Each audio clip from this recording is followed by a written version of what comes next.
ரெண்டு நாளைக்கு முன்னால தொட்டல்ல தூங்கிட்டு இருந்த ஒரு குழந்தைய போய் ஒரு நாய் கவிட்டு வந்திருக்கு. சரிங்களா? அந்த குழந்தைக்கு வந்து தன்னை கவிடுது நாயின்னு கூட தெரியாது. இவன் அனிமல் லவர்ஸ் தானே சார்? நீங்க எல்லாரும் 1 லட்சம் பெட் டாக்ஸ் இருக்குதான், 10 லட்சம் பேர் தான் லைசன்ஸ் வாங்கியிருக்கீங்க, மிச்சம் 90 லட்சம் பேர் லைசன்ஸ் வாங்கல. எங்க குழந்தைக்கு என்ன தலையெழுத்தா? நீங்களாம் நாய் வளர்ப்பீங்க, அந்த நாய்க்கும் நாங்க வேக்சின் போட்டு எங்க குழந்தைக்கு என்ன தலையெழுத்தா? அப்ப எனக்கு ஆபத்துனா நான் தானே முடிவு பண்ணணும். ஆமா, எனக்கு அப்படியே எனக்காக நீங்க முடிவு பண்றீங்க. அனைவருக்கும் கோபிநாத்தின் அன்பு வணக்கம்.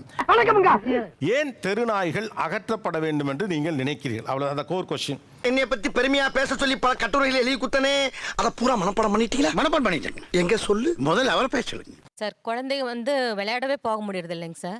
எந்த டைமும் வெளியே விடவே முடியறது இல்லைங்க. கேட்டு திறந்து வச்சா உள்ள வந்துருது. இவர்தான், இவருக்கு இதான் வேலை.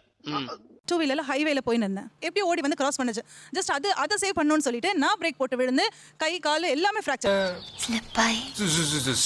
ஸ்லிப்பாயா? ஐயோ, என்னாச்சு? பொருளாதாரத்தையும் நம்ம பார்க்கணும். அதுல எவ்வளவு பொருளாதாரம் வீணாகுதுன்னு. இப்போ 13,75,000 டோஸ் இன்ஜெக்ஷன் போடுறதா சொல்றாங்க. அது எல்லாமே இம்போர்ட்டட் வேக்சின். என்ன இவ்வளவு விஷயத்தை சொல்றீங்களே, யாருன்னு நீங்க? அரசாங்கம் இதை வந்து நாய்க்கடி இல்லாம இருந்தா இந்த செலவை வந்து வேற ஏதோ ஒரு உயிர்காக்கும் மருந்துகளை வாங்குறதுக்கு செலவழிக்க முடியும்.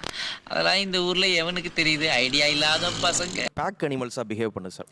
கார்ட் டெலிவரி பீப்புள் அவங்கள போகும்போது வரும்போதெல்லாம் பயங்கரமா விரட்டுறது வந்து ஒன்று நடக்குது. வருது. ஐயோ முட்டுக்கட்டு. ஐயோ நான் என்ன பண்ணுவேன்? நைட் ஷிஃப்ட் போறவங்க வர்றவங்களாகட்டும், தனியா நடந்து போறவங்களாகட்டும், அதனோட ஹைட் கம்மியா இருக்க குழந்தைங்களாகட்டும், அவங்க மேல வந்து ஒரு மெஷர்ட் அட்டாக் கரெக்டா நடக்குது. நாயின் பார்த்தா பேயாவலா இருக்கு. பிள்ளைகளை பெரும்பாலும் தாக்கியது இரவு நேரத்தில் தனியாக நடக்க முடியல, குரூப்பா வந்து அட்டாக் பண்றப்ப கஷ்டமா இருக்கு அப்படிங்கிற. குழந்தைங்க விக்டிம்ஸ், ஆனா அக்யூஸ்ட் வந்து டாக்ஸ் கிடையாது. இங்க பாரு, அந்த கும்பலை பத்தி உனக்கு தெரியாது. அவங்க எல்லாம் யூனியன் வச்சிருக்காங்க. இந்த கடியிலிருந்து என்னை தற்காத்துக் கொள்வதற்கு என்ன வழி இருக்கு? கடியில இருந்து தற்காத்துக் கொள்ளணும் சார். அவங்க இறக்குற அந்த ஓனர் இறக்குற வரைக்கும், அந்த நாய் இறக்குற வரைக்கும் அந்த நாய் அவங்க கிட்ட இருக்கணும். இந்த நாயை அடிச்சு துரத்துங்கடா. தெருநாய்களை தத்தெடுத்து வளர்க்கணும். இல்ல அது வரைக்கும் கடி வாங்கிட்டே இருக்க வேண்டியது. அப்படி கேளுங்க, அறிய வரட்டும். 50 நாய் இருக்க வேண்டிய இடத்துல 5 நாய் தான் இருக்கணுங்கிறது வந்து டாக் ஹேட்டர்ஸை விட என்ன மாதிரி ஆளுங்களுக்கு தான் வந்து ரொம்ப முக்கியமாப்படுது. உனக்கு என்னப்பா, நீ பைத்தியம். நீ என்ன வேணாலும் பேசலாம், நாங்க அப்படியா? இல்ல நீங்க ஒண்ணும் புரிஞ்ச, நீங்க டாக் லவ்வருங்கிறதுனாலே இன்னொருத்தர் டாக் ஹேட்டர் ஆக மாட்டார். நான் ஏதோ முட்டாள் மாதிரியே பேசுவார். இல்ல இல்ல, அது ரொம்ப கவனமா நம்ம அந்த வார்த்தையை நீங்க பிரயோகிக்கல, கான்சியஸா இருக்கணும். அவன் பாதிக்கப்பட்டிருப்பான், அவ்வளவுதான். எதிர்த்து கேட்க ஆள் இல்லைன்னா என்ன வேணாலும் பண்ணலாம்னு நினைப்பா. ஒரு ஒர்க்கர் அந்த இடத்துக்கு வந்து கிளீனிங் பண்ண வரவங்களாகட்டும், அவங்கள ஒரு ஆயாமாவை துரத்துது, ஒரு வயசானவங்களாகட்டும், ஒரு குழந்தையாகட்டும், அப்ப அவங்க என்ன பண்ணுவாங்க? கேக்குறாரு, சொல்லாதீங்கயா. சொல்லுங்கயா.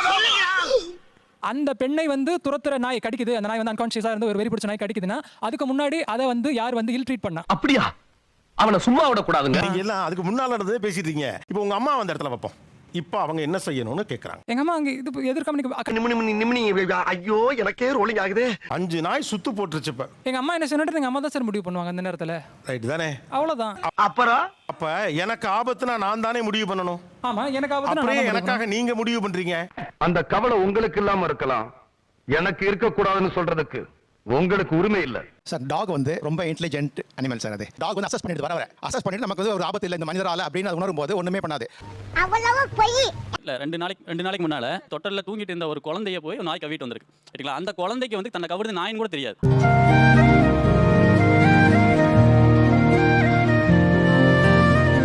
நாய் வந்து ரொம்ப அறிவுள்ள மிருகம். பார்த்து அசஸ் பண்ணி உங்களை வந்து இவர் நல்லவரா கெட்டவரான்னு பார்த்தா கடிக்குன்னு நீங்க சொல்றீங்க இல்லையா?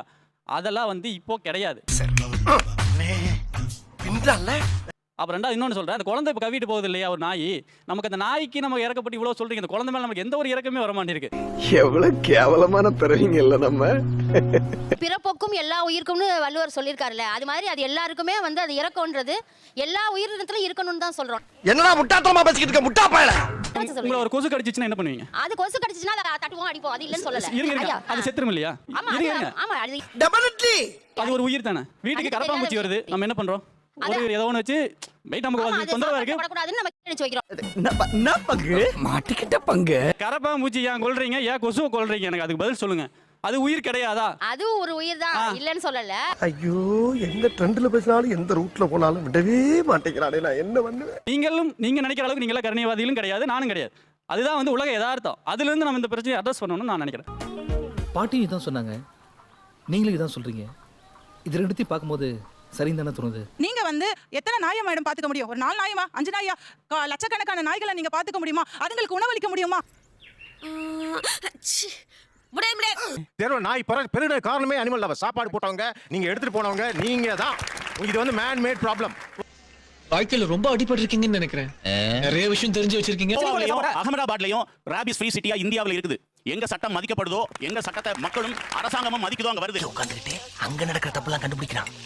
இவன் பிரில்லியன்ட் சார். இவன் அனிமல் லவர்ஸ் தானே சார். நீங்க எல்லாரும் 1 லட்சம் பெட் டாக்ஸ் இருக்குதான். 10 லட்சம் பேர் தான் லைசன்ஸ் வாங்கியிருக்கீங்க. மிச்சம் 90 லட்சம் பேர் லைசன்ஸ் வாங்கல. உலகிலேயே அதிகமான ரேபிஸ் பாதிப்பு இருக்கும் நாடு இந்தியா. அதை விட முக்கியம், இந்தியாவில் தமிழ்நாடு தான் நம்பர் 1 இடத்துல இருக்கு ரேபிஸ் பாதிப்புல. முதல்ல நான் கேட்டதுக்கு பதில் சொல்றாங்க. என்னோட அம்மாவுக்கு தான் கடிச்சது ஆக்சுவலா நாய். ஸ்டில் கடிச்சு ஒரு 6 இயர்ஸ் ஆகுது. 6 to 7 இயர்ஸ் ஆயிடுச்சு. ஸ்டில் அதனால அவங்களுக்கு ப்ராப்ளம் இருக்கு. இந்த இடம் தான் தெரியல இடம். மனசை தேத்திக்கங்க, பயந்துறாதீங்க. எங்க அம்மாவோட சேர்த்து அதே ஸ்ட்ரீட்ல 3 பேருக்கு கடிச்சது. செகண்ட் வீக்ல ஒரு அங்கிள் இறந்தாரு. உங்க அம்மாவே கடிச்சது உங்க அம்மா இருக்க மாட்டாங்கன்னா நாளைக்கு போய் அந்த இடத்துல போய் ஃபுட் வைப்பீங்களா நாய்க்கு? அப்படி கேளுங்க. வைக்க மாட்டேன் சார். கடிச்சிருச்சுன்னா நான் வைக்க மாட்டேன். அப்போ உங்களுக்கு ஒரு ஆபத்துன்னு வரும்போது அதை நீங்க பண்ண மாட்டீங்க. கரெக்ட்டா? தப்புச்சா. இந்த பைரவருக்கு இவ்வளவு வரலாறுகள் இருக்குன்னு எனக்கு தெரியாம போச்சு. ஒரு நாய் கடிக்குதுன்னா அப்ப நம்ம என்ன பிரிகாஷன் அங்க பண்ணணும், அந்த நாய்க்கு என்ன பண்ணணும் அப்படிங்கிற ஒரு ஸ்டெப் எடுக்காம மொத்த நாயுமே இது வேணாம் அப்படிங்கிற ஒரு மனப்போக்கும் தப்பு தானே. இவன் திருந்த மாட்டாயா? இவன் திருந்தவே மாட்டான். சரி, கடிச்ச கொசுவை அடிக்க வேண்டியதானே. எதுக்கு மத்த கொசுக்கு மருந்து தெளிக்கிறீங்க? கன்ஃபார்ம் நம்ம கட்டம் கட்டிட்டாங்க. கொசுக்கும் நாய்க்கும் ஒரு வித்தியாசம் இருக்கு. கொசு நாய் ஒண்ணா சார்? அப்ப இந்த கேள்வி சரிதானே. நாயும் மனுஷனும் ஒண்ணா? தோத்துக்கிட்டே இருக்கீடா. நான் ஒரு ஆட்டோ ஓட்டுநர் சார். ரெகுலரா என் பையனை ஸ்கூலுக்கு தனியார் பள்ளிக்கு அழைச்சிட்டு போறது வழக்கம் சார். நாய் குறுக்க வந்து நாய் மேல விடக்கூடாதுன்னு இங்காட திருப்பும் போது ஆட்டோக்கு வந்து என் கண்ணு முன்னாடி என் பையன் இறந்துட்டான் சார். கண்ணுனால 6 வயசு பையன் இறந்துட்டான் சார்.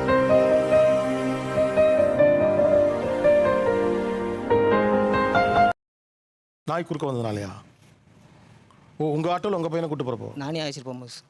இப்போ நடந்து 10 நாள் ஆகும் சார். எனக்குள்ள அவ்வளோ வலி இருக்கு. தம்பி நாங்கள் வாழ்ந்துட்டு இருக்கும்போது தம்பி கிடைச்சது சார். தம்பி கிடைச்சி கிட்டத்தட்ட 75 நாள் ஒன்றும் பிரச்சனை கிடையாது. ஆனால் அந்த 75 நாளில் நான் உங்களுக்கு எந்த ட்ரீட்மெண்ட் எடுக்கணும் எல்லா ட்ரீட்மெண்ட் எடுத்தோம். திடீர்னு ஒரு நாள் காலையில் எனக்கு தலைவலிக்கு ஸ்கூல் போகலன்னு சொன்னோம். ஸ்கூல் போகல விடல.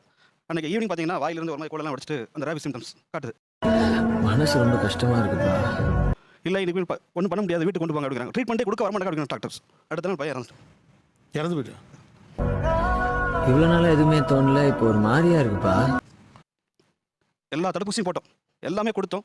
அந்த ரேபிட்ங்கிற அந்த நோய் வந்துச்சு அப்படின்னா நம்மளை காப்பாற்ற முடியாது சார். என்ன நம்ம பேசுறான் ஏதாவது பேசுறா. இப்போ இந்த அம்மாக்களுக்கும் அப்பாக்களுக்கும் என்ன பதில்? What is the solution? இது வந்து irresponsible பெட் ஓனர் தான் சார் ஃபுல்லா. டேய் செருப்பால அடிங்கடா அவனை. செருப்பெல்லாம் வெளிய விட்டோம்னே. எடுத்து வந்து அடிங்கடா. இப்போ நான் அவரை தூக்கி உள்ள வச்சிடலாமா? கண்டிப்பா. ஏன்னா ப்ராப்பர் ட்ரைனிங் கொடுக்க மாட்டாங்க அந்த டாகுக்கு. ப்ராப்பர் ட்ரைனிங் கொடுத்தா அந்த டாக் கிட்ட அந்த பிரச்சனை வராது. இவனெல்லாம் திருத்தவே முடியாது. கலிகாலம். இன்னைக்கு வந்து இம்யூனைசேஷன் ஷெட்யூல் ஒரு பிறந்த குழந்தைக்கு நம்ம பர்த் டோஸ் போடுறோம் சார். காச நோக்கி போறோம், ஹெப்படைட்டிஸ் பி போறோம், எல்லாமே போறோம். ஒரு குழந்தை பிறந்தா up to 16 இயர்ஸ் வரை போறோம். என்ன இருந்தாலும் படிச்ச புள்ளியாலியா? எங்க குழந்தைக்கு என்ன தலையெழுத்தா? நீங்களா நாய் வளர்ப்பீங்க, அந்த நாய்க்கும் நாங்க வேக்சின் போட்டு எங்க குழந்தைக்கு என்ன தலையெழுத்தா? இவ்வளவு அதிகாரமா கேக்குறானே, தப்பா சொன்னா கொன்றுவானோ? ஹைட்ரோபோபியா ஆகி செத்து போறாங்க. அதெல்லாம் தெரிய மாட்டேங்குது. திரும்ப திரும்ப அதே கான்செப்ட். ரொம்ப தப்பு சார். ஒரு மனித உயிருக்கு முன்னாடி இதெல்லாம் வந்துட்டு என்ன எப்படி ஏத்துக்க முடியும்?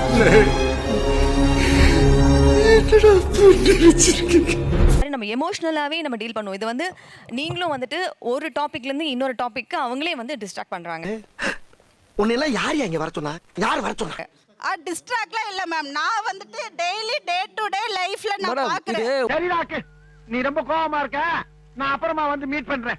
இது உங்க குடும்பத்துல உங்களுக்கு யாரோ ஒருத்தர் நடந்துண்டா இது தெரியும். இந்த வலி தெரியும். இந்த வலி உங்களுக்கு தெரியல. உங்க குடும்பத்துல யாரோ ஒருத்தர் நடக்கணும். தம்பி சூப்பரா சொன்னீங்க. இப்படிதான் இருக்கணும். நாங்க யாருமே வந்து உங்க எமோஷன்ஸை தப்புன்னு சொல்லல சார். நீங்க தப்பா எடுத்துக்கிறீங்க. உங்க குழந்தைங்களை கடிச்சது வந்து ரைட். ஓ அப்படியா விஷயம்? என்ன கவர்மெண்ட் சொல்றாங்களோ அலோ பண்ணுங்க. ரைட் சொல்லல. ஆனா அவங்க கோவப்படுறத பார்த்தா எங்களுக்கு பயமா இருக்கு.